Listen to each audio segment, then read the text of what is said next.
Hey, lovely baby. We're at that time of year again where I always talk about holidays and all that kind of stuff. Not just holidays, but also anniversaries, these pertinent dates. Just because the holidays are up here, it also is a good time to address these pertinent dates. So I want to talk about that today.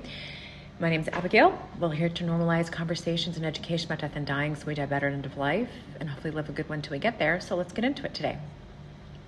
So this whole thing with holidays, holidays can bring up so much. Some of us, don't even maybe celebrate much or do anything, but I'm kind of clumping this all into holidays with anniversaries and significant times, which could be things like the date of a diagnosis, not only just the date of death of somebody you love, but the date of the diagnosis or the date of something tragic that happened that just really was burned into your memory, more so even than the day of death probably, or possibly, okay? There's so many possibilities in there. Things from childhood, our whole lives, we have this whole tapestry that has built to kind of decorate and tell us what's happened in our lives. And, those memories are in our nervous system. So that's why it's so hard to just forget, Now, if you forget because of trauma and you have a hard time remembering, that's a completely different issue. And you need to make sure that you are really connecting with the right mental health professionals to address those things. But I'm just talking about dates and stuff like this in general.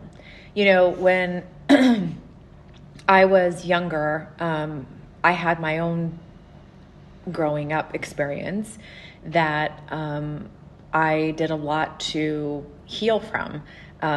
And so there are certain things, the holidays that I just don't do, or there are certain things in certain times of life that I just don't do because for me, they no longer fit.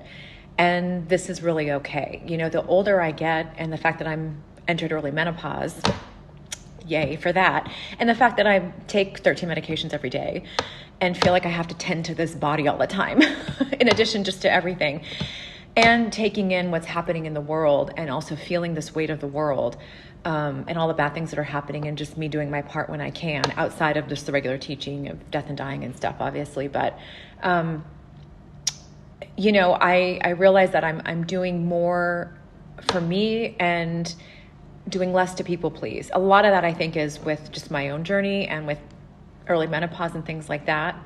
But I bring all this up. Okay, you're like, where are you going with this? Okay, we'll get to it. Where I'm going with this is, in this season in particular, depending on what's going on with your life, it could be so many other things. I mean, everybody, it just always feels like every week feels more intense and there's more going on. But I really am encouraging you to, when you can, and I realize I don't understand what you're going through. I'm imagining what people may be dealing with. But whatever you can do to make the situation right for you, even if it's just as simple as declining an invitation somewhere, even if it is as simple as making sure that you step outside for a moment, or you maybe don't do that super, super hard workout class because you're really fatigued and tired and not feeling well. Maybe you just do some stretches. Do what it is that you need to do, and then do it even if you feel guilty or you feel like you're giving yourself a hard time about it. Allow yourself to feel that, but put it on a timer. Do it for 5 minutes or 10 minutes max. And then go through the reasons why you feel guilty and why you need to, and then be done with it and then try to move on. If they come up again, give it a minute and go, okay, you know what? I recognize you. You're here because this is how it's always happened. This is how it's always been done. And you know what? That's okay. If you need to hang out here, I'm just going to kind of put you to a side, put you in my purse or in my pocket, whatever it is. You can hang out here, but I'm going to keep going about my day. This is really important for this time of year with these dates that come up. There's so much to feel. The emotions are so heavy. It can feel really overwhelming. So it's really important that you take care of yourself.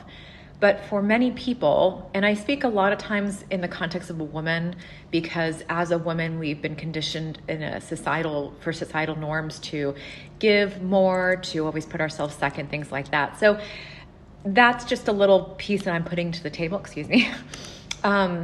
If anyone who's listening to this and not watching, I just basically spit at the camera. So anyway, it's really critical yes, all these times are going to bring up a lot of emotions. They're going to come in as waves. And on my other audios and other videos about times a year, I do address that more head on in terms of making sure to expect that things are going to feel overwhelming. You're going to have these days, you're going to be riding okay. Then you're going to have days where it's like you feel like a whole wave has crashed upon you with this emotional heaviness. So what I'm saying is whatever it is that you do to help you move through a day, move through a moment, take care of yourself, you have to do. And even if you think you can only do it for 10 minutes, do it for 5. If you think you can do it for 5, do it for 2.5 minutes. I do obviously address this in my book, but you don't need to buy my book to learn how to do it. It's pairing a self-care task with something that you already do. Okay. And making sure you do that. So what I'm going to do is I'm actually going to do a separate video this month on it, because I think that's really critical and important. But for now, I want to leave you with, just think about what I said.